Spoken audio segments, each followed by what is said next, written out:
इस प्रकार से एक प्रिज्म में जो डेविएशन प्रोड्यूस हो रहा है उस डेविएशन को अगर हम एंगल ऑफ इंसिडेंस के टर्म्स में लिखने की कोशिश करें तो आप नोटिस करेंगे कि there are two angle of incidence for which we are having the maximum deviation.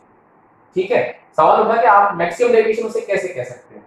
तो पहले मेरे को ये बात कंप्लीट कर लेने दो, फिर मैं आपको समझाता हूँ। देखिए ऐसा है कि एंगल ऑफ इंसिडेंस के लिए अभी हमने ये तय कर लिया था कि एंगल ऑफ इंसिडेंस I1 एक मिनिमम वैल्यू लेकर के चल रहे हैं, उससे कम करने पर लाइट सामने वाले फेस से बाहर नहीं निकलती थी। आपको याद होगा ये I1 की जो मिनिमम वैल्यू थी, है ना, I1 की मिनिमम वैल्यू आई थी हमारी sine inverse of mu sine of A minus theta C. और इसी प्रकार से जो मैक्सिमम वैल्यू गई थी I1 की, उसमें तो कोई प्रॉब्लम थी नहीं, वो तो सीधा 90 डिग्री थी। ठीक है सर। अब अगर बात हो रही है कि ये आपका मैक्सिमम डेविएशन है, तो मैं बस ये कह रहा हूं कि मैक्सिमम डेविएशन आपको दो एंगल ऑफ इंसिडेंस पे मिल रहा है। एक्चुअली आपको याद हो कि डेविएशन होता था I1 plus I2 minus A। अब हम लोगों ने ये नोटिस किया कि डेविएशन की मिनिमम वैल्यू, है ना, कब बनती थी, जब I1 और I2 दोनों बराबर हो जाते थे। हम लोग इनको I पढ़ते थे तो ये 2I माइनस A बन जाया करता था। ये आ गई वो वाली सिचुएशन जहां आपको मिनिमम डेविएशन मिलेगा। इस सिचुएशन पे आप नोटिस करोगे कि आपका I1 जो है वो I2 के बराबर होगा, मींस I। ये सिचुएशन में आप I2 को मिनिमम बोलोगे और ये सिचुएशन में आपका I2 मैक्सिमम होगा। मतलब जब आपने I1 को इस एंगल पे रखा which is the minimum angle, है ना, उस समय ग्रेजिंग एमरजेंस हुआ था। जिस समय आपने I1 को मैक्सिमम रखा 90 डिग्री, मतलब ग्रेजिंग इंसिडेंस, उस समय लाइट रे इस एंगल से निकली थी, इससे कम वो एंगल हो ही नहीं सकता था। और यहाँ I2 की मिनिमम वैल्यू भी देखो बेटा यही वाली वैल्यू आई होगी, which is sine inverse of A sine inverse of mu sine A minus theta C. तो इधर जो मैं बात कहना चाह रहा था वो ये थी कि अगर आप मैक्सिमम डेविएशन का पता करना चाहते हो तो आप इधर से भी कर सकते थे, उधर से भी कर सकते थे। जैसे आपने मैक्सिमम डेविएशन निकालने का मन है आपका, तो मैक्सिमम डेविएशन क्या है, जैसे इधर पे आ रहे हैं तो I1 की मिनिमम वैल्यू डाल दो which is sine inverse of mu sine A minus theta C plus, अब उस कंडीशन में I2 तो मैक्सिमम था तो मतलब पाई बाई 2 माइनस A, ये आपका मैक्सिमम डेविएशन हो जाएगा। मिनिमम डेविएशन तो आप निकालना सीख ही चुके हो। मिनिमम डेविएशन उस समय आया जिस समय आपका I1 I2 दोनों बराबर थे, इनको आपने I लिखा था। ठीक है सर। चलिए सर, तो अब इधर तक तो बात समझ में आ गई कि जैसे हमने I1 की मिनिमम वैल्यू निकाली और I1 की मैक्सिमम वैल्यू निकाली। अच्छा, अब ये I1 था एंगल ऑफ इंसिडेंस। हम बात करें अगर एंगल ऑफ एमरजेंस की, तो एंगल ऑफ एमरजेंस की ग्रेटेस्ट वैल्यू क्या हो सकती है, थोड़ा सा सोचिए जरा। जब वो ग्रेजिंगली बाहर लाइट आएगी, इससे बड़ा एंगल ऑफ एमरजेंस हो सकता था क्या? तो इसका मतलब एक बात और भी समझ में आती है कि जिस समय I1 अपनी मिनिमम वैल्यू पे होगा उस समय I2 ये टेंड कर रहा होगा 90 डिग्री को, या I2 विल बी मैक्सिमम। ये बात भी समझ में आ गई। तो ये ग्रेजिंग एमरजेंस जिसको आपने बोल दिया। तो एक छोटी सी बात है, अगर आपको ध्यान हो रिवर्सिबिलिटी ऑफ लाइट, जो हमारा principle of reversibility of light था कि अगर मैं लाइट को ऐसे भेजता तो वो ऐसे आती, फिर यूं जाती और फिर यूं निकलती बाहर। मतलब क्या हम उस कंडीशन को ग्रेजिंग इंसिडेंस नहीं बोल सकते? इसका मतलब जब मैं बोल रहा हूं कि I1 को 90 रख दो तुम, तो अगर I1 को 90 रखते हो तो I2 बन जाता ये वाला एंगल, मतलब I2 ये एंगल बनता। मैं इसको क्लियर करता हूं, देखो एक बार। चलिए सर, अब next we are moving towards condition for no emergence. मेरा कहने का मतलब ये हुआ कि जैसे हम लोग ये ट्राइहेड्रल प्रिज्म लेकर के चल रहे हैं, ये प्रिज्म का जो मटेरियल है उसका रिफ्रैक्टिव इंडेक्स म्यू है, एंगल ऑफ प्रिज्म A है। तो मैं ये कहना चाह रहा हूँ कि लाइट रे जो कोई भी यहाँ से इंसिडेंट होना तो वो इस फेस से बाहर ना आ पाए। ठीक है ना, मतलब I don't want the light to come out of this face, जो ये वाला फेस है। भाई बेस से तो हम लेंगे लाइट, ठीक है ना। मतलब बात ये चल रही है कि लाइट अगर हम फर्स्ट रिफ्रैक्टिंग फेस पे पहुंचाते हैं तो वो किसी भी तरीके से सेकंड रिफ्रैक्टिंग फेस से बाहर ना आ पाए। मतलब साफ है कि अंदर टोटल इंटर रिफ्लेक्शन होना होगा। तो अब जो बात मैं कह रहा हूं उसको बिल्कुल ध्यान से समझिएगा। कुछ भी हो जाए लाइट यहां से बाहर नहीं आनी चाहिए। मैं यहां से होता कुछ ऐसा है ना कि मैं जब यहाँ से लाइट रे को भेजता हूं तो ये एंगल ऑफ इंसिडेंस I1 होता था, ये एंगल ऑफ रिफ्लेक्शन R1 था, देन दिस वाज R2 और लाइट यहां से एमर्ज करती थी, ये एंगल ऑफ एमर्जेंस I2 होता था। तो अब भाई मैं ये चाहता हूं कि लाइट किसी भी तरीके से यहां से एमर्ज ना करे, मतलब यहाँ टोटल इंटरनल रिफ्लेक्शन होता रहे। थोड़ा सा दिमाग लगाओ इस चीज में कि तुम कुछ भी कर लो, लाइट यहां से बाहर नहीं आनी चाहिए। इसका मतलब मैं ये नहीं कह रहा हूं कि यहां से बाहर नहीं आ सकती, मैं ये कह रहा हूं कि सामने वाले फेस से बाहर नहीं आनी चाहिए, है ना। We are finding the condition between mu and A such that no matter whatever the value of I1 is, you will not get an emergence from this phase. That is why मैं ये angle use कर रहा हूं ना, क्योंकि ये दो face के बीच का एंगल यूज कर रहा हूं, ठीक है। तो अब समझना, कुछ भी हो जाए लाइट यहां से बाहर नहीं आनी चाहिए। इसका मतलब जो ये R2 है ना, ये R2 की जो स्मॉलेस्ट पॉसिबल वैल्यू है, अगर वो भी थीटा सी से बड़ी हो जाए तो ऐसा हो सकता था। मतलब कहने का ये कि जो R2 की मिनिमम वैल्यू है, if it is greater than theta C, तो भाई साहब जो सबसे छोटी वैल्यू हो सकती थी वो भी थीटा सी से ज्यादा है, तो सारी की सारी लाइट जो यहाँ आती वो यहाँ से टोटल इंटरनल रिफ्लेक्शन ही अंडरगो करती ना। आप समझे मैंने क्या बात बोली। तो अब अगर बात ये उठ रही कि साहब सबसे छोटा R2 कब होगा, तो when R2 is minimum it implies that R1 is maximum। ये बात भी समझ में आई हो, which implies that I1 is maximum। अब ये बात समझ आई कि नहीं है भाई, सेंस लो है, 1 sin I1 is mu sin R। तो अगर तुम कहते हो कि R2 मिनिमम, तो मतलब तुम कह रहे हो कि R1 मैक्सिमम है, मतलब I1 मैक्सिमम है, और तुम्हें तो पता है कि I1 जो है वो ग्रेटेस्ट पॉसिबल वैल्यू उसकी 90 डिग्री को टेंड कर सकती थी। ये कंडीशन होगी कौन सी, ग्रेजिंग इंसिडेंस। तो ग्रेजिंग इंसिडेंस पर हम ये कह सकते हैं कि हमारा R1 मैक्सिमम होगा, मतलब R2 मिनिमम होगा। ठीक है सर, कहने का मतलब ये हुआ कि जो लाइट रे ग्रेजिंगली मैं इंसिडेंट करा रहा हूं, जो नियरली 90 डिग्री एंगल से एंटर करती है, उस लाइट रे के लिए ये वाला एंगल ग्रेटेस्ट होगा, तुम समझ गए, वो थीटा सी होगा। और उस समय ये वाला एंगल स्मॉलेस्ट होगा, जिसे मैं R2 बुला रहा हूं। एंड इवन R2 का जो लोएस्ट वैल्यू है, R2 की जो मिनिमम वैल्यू है, वो भी थीटा सी से ज्यादा होनी चाहिए। अच्छा, एक छोटी सी बात देखना, ये दोनों एंगल्स का सम ही तो ये वाला एंगल बनता था ना, तो इसका मतलब R2 की स्मॉलेस्ट वैल्यू और थीटा सी का सम A है, तो इसका मतलब R2 की मिनिमम वैल्यू भी तो पता चल रही ना कहीं, नहीं समझे। R2 की स्मॉलेस्ट वैल्यू जब आएगी जब R1 की ग्रेटेस्ट वैल्यू है, क्योंकि तुम्हें तो पता है कि R1 और R2 का सम A के बराबर है, तो R1 प्लस R2 A था, तो R1 की ग्रेटेस्ट वैल्यू थीटा सी हो गई। R1 की ग्रेटेस्ट वैल्यू थीटा सी कैसे बनी, जब एंगल ऑफ इंसिडेंस I1 तुमने ग्रेटेस्ट कर दिया, मतलब 90 डिग्री, तो ये थीटा सी हो गया। तुम्हारा R2 जो आया वो आ गया A माइनस थीटा सी, तो R2 की मिनिमम वैल्यू आ रही है A माइनस थीटा सी। इतनी बात समझ में आई कि नहीं है। तो अब बात तो वही है कि even the smallest of value of R2 must be greater than theta C. तो जो स्मॉलेस्ट वैल्यू ऑफ R2i है, तुमने देखा कि वो आपका A माइनस थीटा सी आई। तो फॉर नो इमरजेंस यहां से एक कंडीशन निकल के आई कि A minus theta C must be greater than theta C, which implies that A must be greater than 2 theta C और A/2 must be greater than theta C. ठीक है सर, मैं इस बात पे यहां पर चर्चा कर रहा हूं, देखिएगा। तो इधर से हमारे पास ये निष्कर्ष निकल के आया कि A/2 अगर क्रिटिकल एंगल से ज्यादा है तो तुम कैसे भी लाइट को भेज लो, तुम्हें सामने वाले फेस से एमरजेंस नहीं मिलेगा, मतलब लाइट इस वाले फेस पर टोटल इंटरनल रिफ्लेक्शन अंडरगो करेगी। अब बोथ साइड साइन ले, क्योंकि कुछ भी कह लो, जो एंगल है वो 0 से 90 डिग्री के बीच में रहेंगे, तो sine of A/2 is greater than sine of theta C, ये इक्वलिटी भी होल्ड करेगा। अच्छा, साइन थीटा सी तो हम पहले निकाल चुके थे, 1 sin 90 is mu sin theta C, है ना। इस तरह से लगाइए, तो 1 sin 90 is mu sin theta C, तो sin थीटा सी की वैल्यू 1 by म्यू आ गई। तो यहां से कंडीशन क्या बनी कि sin A/2 must be greater then 1 by mu, या इसका रेसिप्रोकल कर लो, तो आ जाएगा mu is greater then cosec A by 2. So this is the required condition.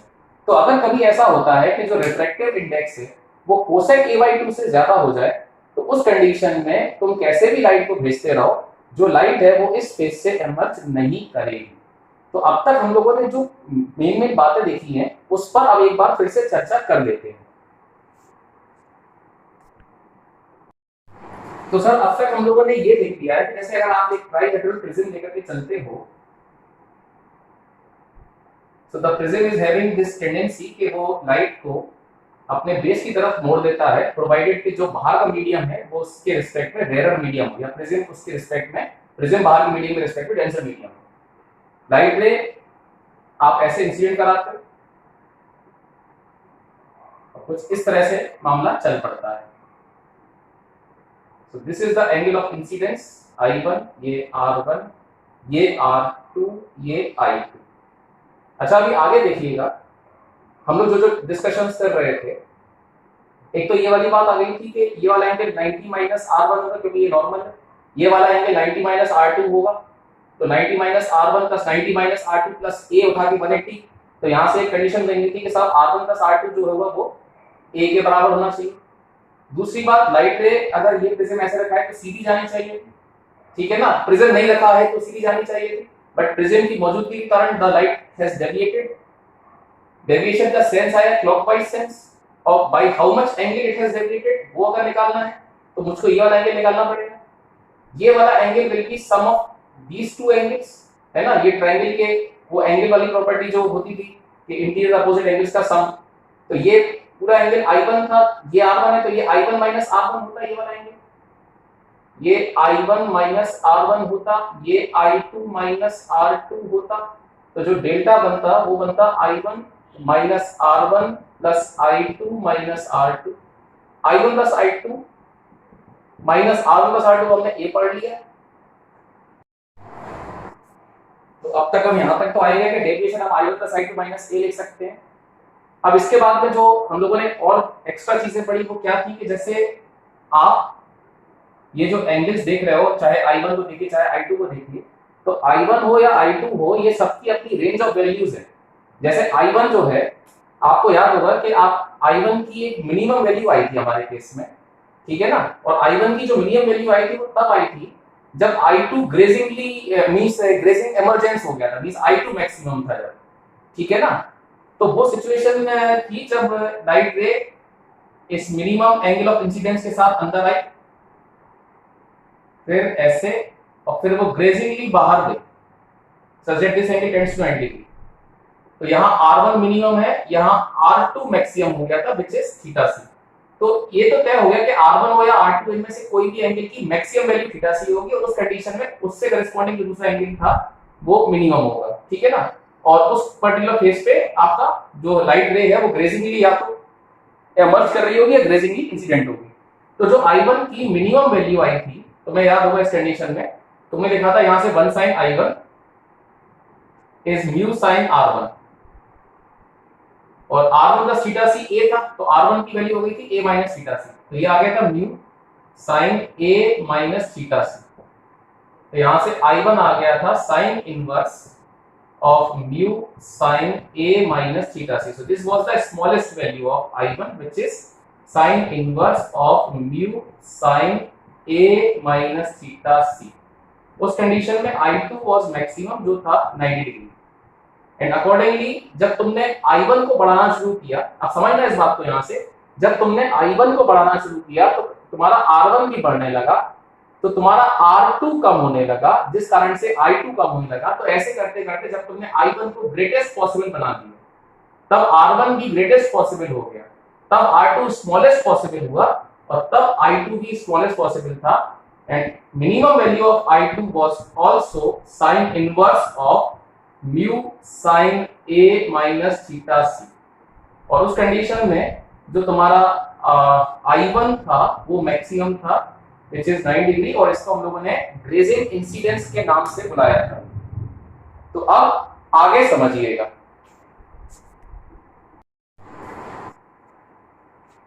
इसी में फिर आप लोगों को ध्यान होगा कि हम लोगों ने ये जो डेविएशन था, इस डेविएशन का एक ग्राफ बनाया था, that is deviation versus angle of incidence graph. तो वो ग्राफ कुछ ऐसा आया था जहां पर for two angle of incidence we were having the maximum deviation. ये था सिचुएशन जब I1 अपने मिनिमम वैल्यू पे था। मिनिमम जो अभी हम लोगों ने निकाला था sign inverse of mu sine a minus theta से, और इस कंडीशन में आपने देखा था कि I2 मैक्सिमम था, that is this was the grazing emergence condition. और ये सिचुएशन थी जब I1 मैक्सिमम था, मतलब ग्रेजिंग इंसिडेंस, और उस समय I2 मिनिमम था और उसकी वैल्यू भी उतनी आई थी sine inverse of mu sine a minus theta से। इसका मतलब जो मैक्सिमम वैल्यू आई डेल मैक्स, डेविएशन की ग्रेटेस्ट वैल्यू, वो आ गई आपकी sine inverse of mu sine a minus theta C plus pi by 2, क्योंकि एक इनमें से मिनिमम वैल्यू पे था तो दूसरा मैक्सिमम पे था, माइनस a। ये ग्रेटेस्ट वैल्यू आ गई डेविएशन। अच्छा, लीस्ट डेविएशन तो मैंने आपको बहुत अच्छे तरीके से सिखाया AMGM लगा करके या एक दूसरी प्रॉपर्टी से भी, है ना, कि ये तब आएगा जब जो आपके I1 I2 थे वो बराबर हो गए होंगे। ठीक है सर, तो अगर I1 I2 बराबर है तो R1 R2 भी बराबर होंगे, तो R वहां से हो जाएगा a/2। अब R वहां से a/2 हो चुका है तो I भी तो आ जाएगा ना। If R1 is equals to R2 is equals to R, तो R की वैल्यू हो गई a/2। अब 1 sin I अगर हम म्यू साइन R लिख रहे हैं तो I क्या आ गया, sign inverse of mu sign R की जगह a/2। तो देखो ये सब दिया हुआ तो था तुमको, तो इतना भी हमने पढ़ ही लिया था। तो मिनिमम डेविएशन के लिए हम लोगों ने ये वाली सिचुएशन बनाई थी कि साहब ये हो जाएगा 2i माइनस a, और उस कंडीशन में r हो जाएगा a/2। तो ये सारे कंडीशंस थे जो हमने लगाए थे। यहां से हमारे पास तो रिफ्रैक्टिव इंडेक्स का एक फॉर्मूला बन गया था कि sine of del minimum plus a/2 by sine of a/2। तो एक ये क्विक रिव्यू हो गया कि जो अब तक हम लोगों ने पढ़ लिया है। अब हम इससे आगे जा रहे हैं जो और ज्यादा इंटरेस्टिंग होने वाली चीजें होंगी। अब चलिए सर, अब हम लोग स्टार्ट कर रहे हैं अपना नया कॉन्सेप्ट जिसको मैं बोलता हूँ थिन प्रिज्म। थिन प्रिज्म में सही बात यह है कि एक्चुअली में आप समझना कि इस तरह का कोई प्रिज्म मैं ले लूं ऐसा, अजीब सा लग रहा ना, बट सच्चाई यही है कि ये जो एंगल ऑफ प्रिज्म होगा A, तो A इज स्मॉल एंगल।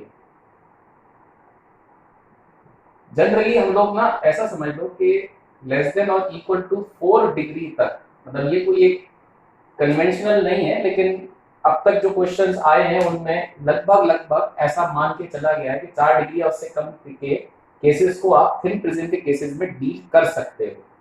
ठीक है सर, तो समझिएगा कि जब 4 डिग्री में बोल रहा हूं तो इसका मतलब मैं 4 पाई बाई 180 रेडियन बोल रहा हूं, ठीक है ना सर, या पाई बाई 45 रेडियन बोल रहा हूं। तो इससे कम या इसके आसपास के एंगल्स तक आप थिन प्रिज्म मान सकते हैं। अदरवाइज तो देखो सीधी बात यह है कि क्वेश्चन जब भी मिलेगा तो उसमें स्पेसिफाइड रहेगा, है ना, आपको अपने आप समझ में आ जाएगा, या फिर वहां स्पेसिफाइड रहेगा कि ये थिन प्रिज्म का सिचुएशन है। अब नेक्स्ट बात जो है आपके मन में आ रही होगी, सर ये थिन प्रिज्म का चक्कर क्या है। देखो सर, ऐसा है कि आप जैसे कोई कांच वाच टूट जाए तो वहां कितने सारे पीसेस होते हैं, तो बड़े पीसेस भी होते हैं, छोटे भी होते हैं। आप किसी छोटे पीस को आप उठा करके ट्रीट कर सकते हो ना एक थिन प्रिज्म की तरह से, और थिन प्रिज्म से कैसे इमेज बन रही है, कैसे वो रिफ्लेक्शन कर रहा है, उस चीज को हम स्टडी करने जा रहे हैं। जो बात मैं करना चाह रहा हूँ वो थोड़ा सा ध्यान से समझिएगा। थिन प्रिज्म तो होता है ऐसा जिसमें ए होता है बहुत छोटा। 4 डिग्री तो मैंने काफी रोबस्ट होकर के बोल दिया, लेकिन ये 4 डिग्री से काफी कम होना चाहिए, सही बात तो ये है। बट क्वेश्चंस अब तक जो देखे गए 4 डिग्री तक भी उन्होंने थिन प्रिज्म को माना हुआ है ना, और ये चीज स्पेसिफाइड रहती है। तो आप समझिएगा कि ऐसे में मैं पढ़ाऊंगा कैसे आपको, तो मैं प्रिज्म तो बड़ा ही बना देता हूं, तो कोई मन में ये ना सोचे कि ये इनका थिन प्रिज्म है ना। ये एंगल ए जो मैं शो कर रहा हूं, ये मैं अलग से लिख रहा हूं कि ए इज स्मॉल एंगल, ठीक है।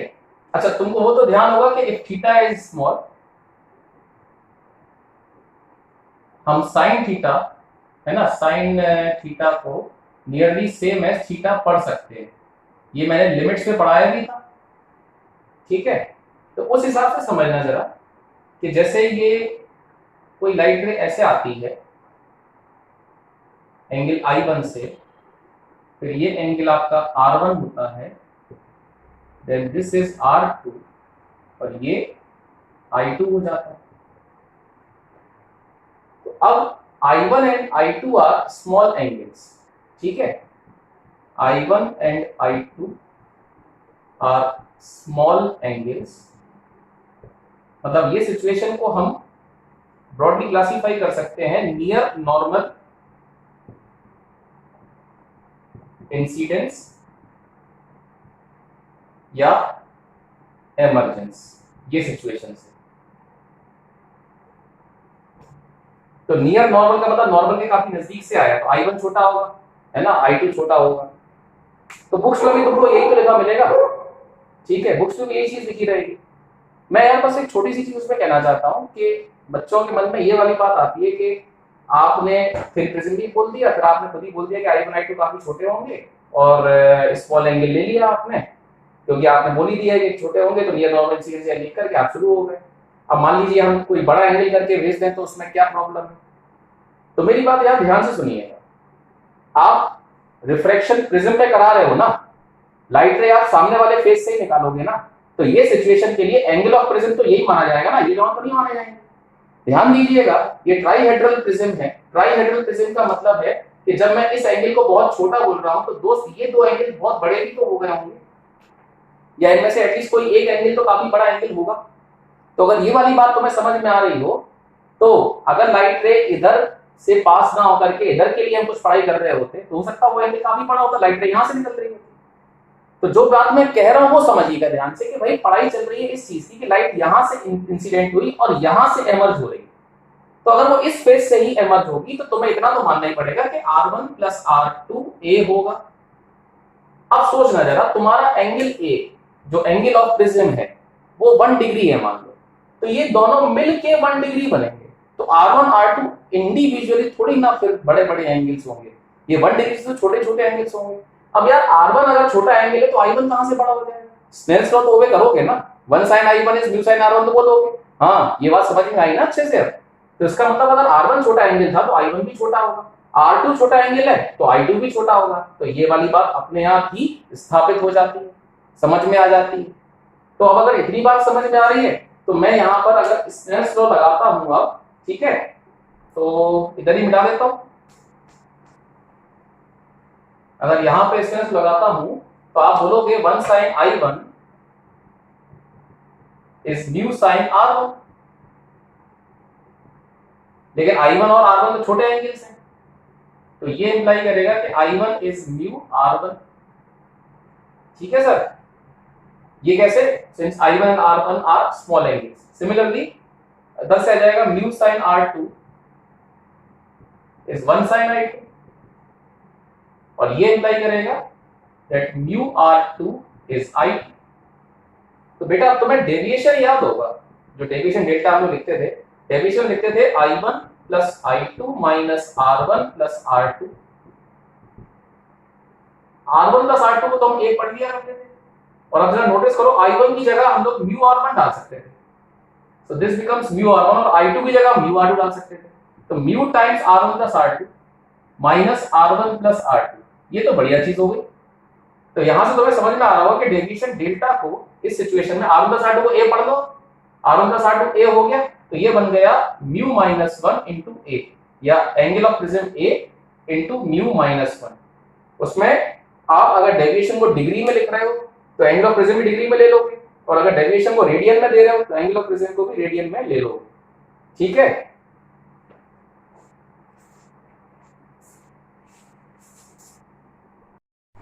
चलिए सर, हम लोग अब नेक्स्ट सिचुएशन स्टार्ट कर रहे हैं, we are studying refraction through thin prism. तो अब तक ये वाली बात तो हो गई कि ये जो आपके एंगल ऑफ इंसिडेंस या एंगल ऑफ रिफ्रैक्शन होंगे ये छोटे छोटे होंगे, क्यों? क्योंकि थिन प्रिज्म की बात हो रही है, उसका angle of prism A very very small है। तो ये I1 R1 R2 I2, तो लाइट रे सीधी जाती तो यूं चली जाती,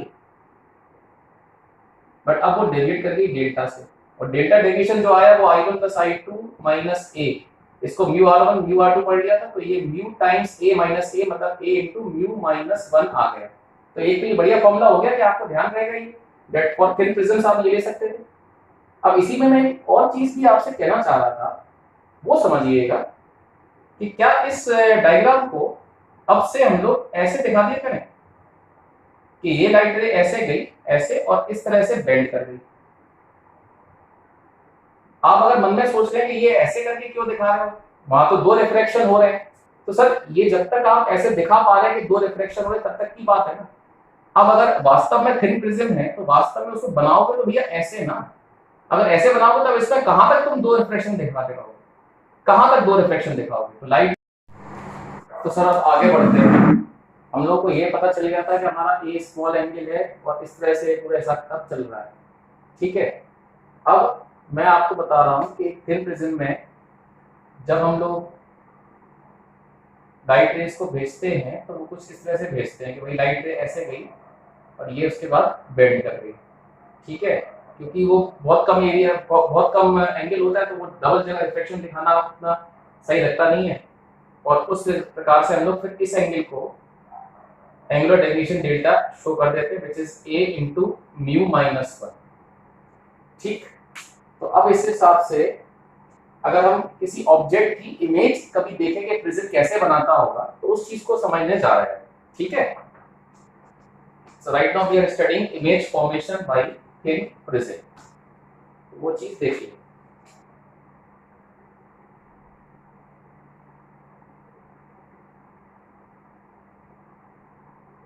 image formation by thin prism, अब समझिए। जैसे ये थिन प्रिज्म हो गया, अब वो एंगल तो मैं बड़ा ही दिखाऊंगा तभी तो आपको समझा पाऊंगा। आप तो मान के चलो ना थिन प्रिज्म है, तो जैसे इधर कोई मैंने ऑब्जेक्ट रखा, मान लो ये पॉइंट ऑब्जेक्ट हो गया, तो हम लाइट रेस को ऐसे भेजेंगे कि भाई चलो ये लाइट रे ऐसे की, आफ्टर रिफ्रैक्शन, रिफ्रैक्शन के बाद वो इस प्रकार से बेंड की। तो अब आप ये देख सकते होंगे कि लाइट रेस जो है वो बेंड करते हुए डाइवर्ज भी कर रही है। किसी भी ऑप्टिकल सिस्टम से लाइट जब डाइवर्ज करती है तो हम उसको पीछे प्रोजेक्ट करते हैं in order to get the image. तो ये सिचुएशन में एक स्पेशल बात जो होती है वो ये होती है कि when you are projecting it backward, तो अगर ये आपका ऑब्जेक्ट ओ था तो इसकी इमेज आई जो है, जो इधर से अगर कोई ऑब्जर्वर देख रहा होता, ठीक है सर, अगर इधर से कोई ऑब्जर्वर देख रहा होता, ये आई है मान लो, तो उसको इमेज ये दिखती इधर पे, such that the image is simply lifted, है ना, इस तरह से खिसक गई बस, डिस्टेंस में कोई अंतर नहीं आता। ये बेस्ट बात थी, मतलब मेरा कहने का ये है दैट ये केवल इतना शिफ्ट आया होता, अगर ऑब्जेक्ट यहां रखा था तो इमेज इधर खिसक गई होती, से बाय डिस्टेंस x, है ना। ये एंगल आपका डेविएशन एंगल हो गया delta, which is a into mu minus 1, but whatever the distance is given, ये डिस्टेंस जितना भी था, this d will remain unchanged। कहने का मतलब ये हुआ कि अगर आप इसको थोड़ा सही तरीके से देखो तो कुछ इस हिसाब से बन रहा है, ये डिस्टेंस आपका x है and this angle is delta, और ये डिस्टेंस d है, ठीक। तो अब जैसे मैं इधर से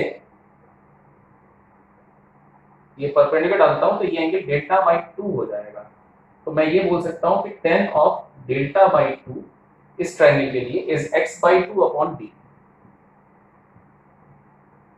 अब वही वाली बात है कि डेल्टा भी बहुत छोटा एंगल होगा, a into B minus one भी कम ही होगा, तो इसको nearly same as delta by 2 पढ़ सकते थे, which is x by 2d, 2 से 2 कट गया, तो हम आ गए यहां तक कि delta is x by d, या x is d into delta, मतलब कि d into a mu minus 1। तो जो हमारा ऑब्जेक्ट O था, ये तो मैं आपको कह चुका था कि वो ऑब्जेक्ट O का डिस्टेंस प्रिज्म से जो उसकी इमेज बनी वो सेम रहेगी, डिस्टेंस ये d ही रहेगा, बस वो शिफ्ट हो गया by how much, d into delta, मतलब d into a into mu minus 1। चलिए सर अब एक नई सिचुएशन देखिए। ये हमारे पास में एक कॉनकेव मिरर है जिसकी फोकल लेंथ 20 सेंटीमीटर है, ये एक पॉइंट ऑब्जेक्ट है O, जो कि मिरर से 30 सेंटीमीटर की दूरी पर है, और इस ऑब्जेक्ट O से ही 10 सेंटीमीटर की दूरी पर मैंने यहाँ पर एक थिन प्रिज्म रख दी है। इस थिन प्रिज्म के लिए एंगल ऑफ प्रिज्म 1 डिग्री दिया हुआ है, ठीक है। और इसका जो रिफ्रैक्टिव इंडेक्स है उसको आप म्यू लेकर के चल सकते हो। तो इन टर्म्स ऑफ म्यू हमें आंसर करना होगा। मेरा आपसे सवाल है कि आपको फाइनल इमेज इस केस में कहां मिलेगी, what will be the position of the final image. तो चलिए अब ये सवाल शुरू करते हैं। सबसे पहले जो लाइट रेज इस प्रिज्म से पास होंगी, क्योंकि ये थिन प्रिज्म है तो मैं सिर्फ ऐसे ही बेंडिंग करके दिखा रहा हूं। ये रे डायग्राम तो आप सबको समझ में आया होगा। तो जो हमारा मिरर है, मिरर को ऑब्जेक्ट को थोड़ा दिखाई दे रहा होगा। मिरर को तो ये लग रहा होगा कि उसको ये I1 ये उसके लिए ऑब्जेक्ट है, मिरर के लिए ये ऑब्जेक्ट है। Are you getting that? तो हाँ, अब जहां तक डिस्टेंस का सवाल है तो ये डिस्टेंस जो मिरर के लिए है वो तो 30 रहेगा। मतलब अगर अपन मिरर के लिए बात करें तो सिचुएशन ये है कि किसी ने एक ऑब्जेक्ट I1 यहां रख दिया, सच दैट ये दूरी तो 30 सेंटीमीटर ही है और फोकल लेंथ 20 सेंटीमीटर ही है। बस अंतर आएगा इस डिस्टेंस, ये डिस्टेंस x हो जाएगा d डेल्टा। तो d तो आपको पता था ये डिस्टेंस होता था, मतलब 10 सेंटीमीटर। अब मैं डेल्टा ध्यान रखना, मैं डिग्री में नहीं ले सकता डेल्टा, अब मैं रेडियन में नहीं लूंगा डेल्टा। तो अगर a 1 डिग्री है means pi by 180, so this becomes pi by 18 centimetre. तो ये ऑब्जेक्ट यहां आ गया। तो अब अगर मिरर से पूछेंगे कि भाई मिरर आप इसकी इमेज कहां बनाओगे, तो मिरर तो फॉर्मूला बता देगा 1/b + 1/u is 1/f। इस हिसाब से b मेरे को निकालना है, u मेरा -30 है, फोकल लेंथ -20 है, तो ये पूरा सॉल्व करके b आ जाएगा 60 सेंटीमीटर। और मैग्नीफिकेशन की बात करें, ठीक है ना, तो मैग्नीफिकेशन हो जाएगा आपका b/u माइनस का, तो इधर से जाएगा -b हो जाएगा -60, u हो जाएगा -30, दिस इज -2। तो इसका मतलब अगर हम बात करें कि भाई मिरर फाइनल इमेज कहां बनाना चाहता है, तो समझिएगा कि वो तो फाइनल इमेज को ऐसे भेजना चाह रहा है। मतलब मैं यहां से काम करता हूं, मैं यहां से लाइट रेस को भेज रहा हूं ऐसे डॉट डॉट करके इस जगह पे, ये इधर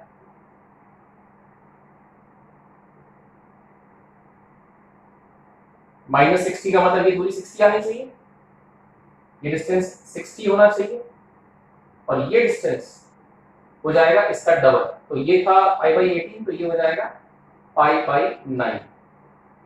बट तुम ध्यान दो कि मैंने सिर्फ इसको डॉट डॉट किया, मतलब चलो एक काम करते हैं, जो लाइट रे रिफ्लेक्ट हुई है उसको मैं यहाँ से ऐसे नीले रंग से शो कर रहा हूँ। ये लाइट रे रिफ्लेक्ट होकर के आई है अब वापस प्रिज्म पे, और इधर के बाद से जगह नहीं बची बोर्ड पे, तो अब इसको फिर से ये वाली डेटा आपको समझ में आ गई पूरी अच्छे से। तो मैं अब यहां से इसको फिर से करना शुरू करता हूं, समझिएगा।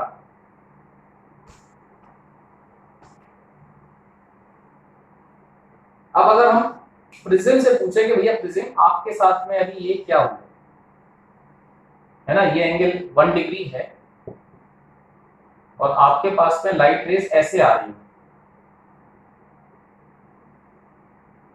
सब्जेक्ट ऐसा लगता है कि वो आगे यहां पर कन्वर्ज हो जाएगी।